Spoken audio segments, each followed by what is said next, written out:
Thomas, Percy and the Squeak.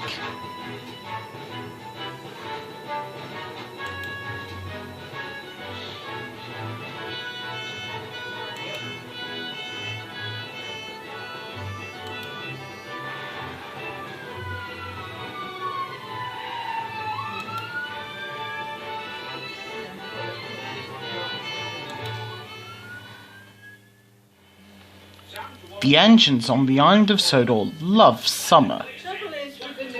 Sometimes the Fat Controller holds concerts. One morning the engines were very excited. Alicia Botti, the famous singer, was coming to Sodor to sing at the Fat Controller's concert.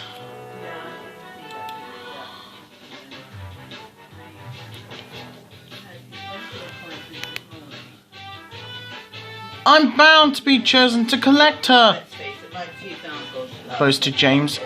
"I'm the brightest and the shiniest engine."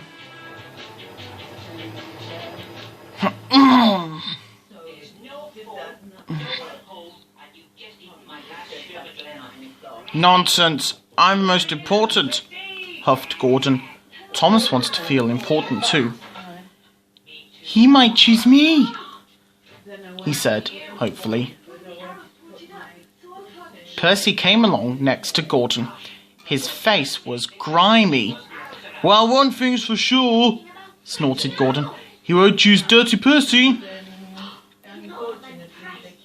"I'm dirty because I work hard," said Percy proudly, and he wheeshed away.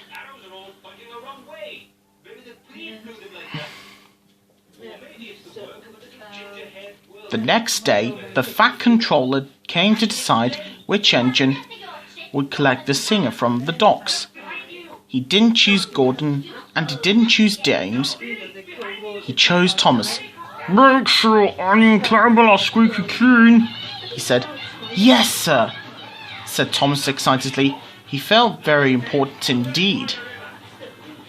Thomas hurried off to be cleaned. He wheeshed up next to Percy. "Move aside," said Thomas. "I'm the important engine today." "But I need to wash down," wailed Percy. "My passengers will laugh at me." "You'll have to wait," huffed Thomas. "Today I have to be squeaky clean." "Then I'll have to go without being cleaned," said Percy unhappily. "I'm a guaranteed connection." He chuffed away, still very dirty. Soon, Thomas was shiny and squeaky clean. He felt more important than ever.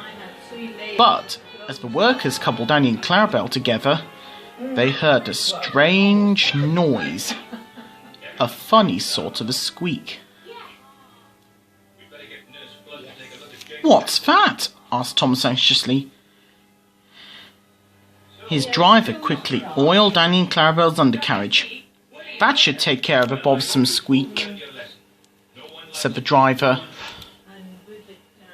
On the way to the docks, Thomas heard the squeak again. He was worried now. When he arrived, a big liner brought lots of passengers to the island of Sodor. Alicia Botti was waiting with a Fat Controller. Thomas squeaked into the quayside.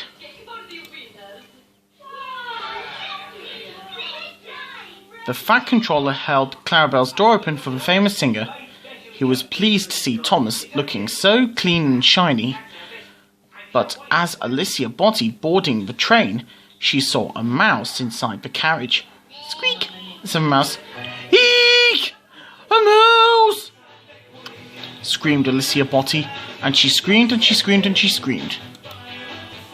She screamed so loudly and for so long that windows broke all over town. Alicia Botti was very cross indeed. "I can't have possibly travelled in a coaches full of mice," she said. The Fat Controller was very embarrassed. Thomas didn't feel important at all.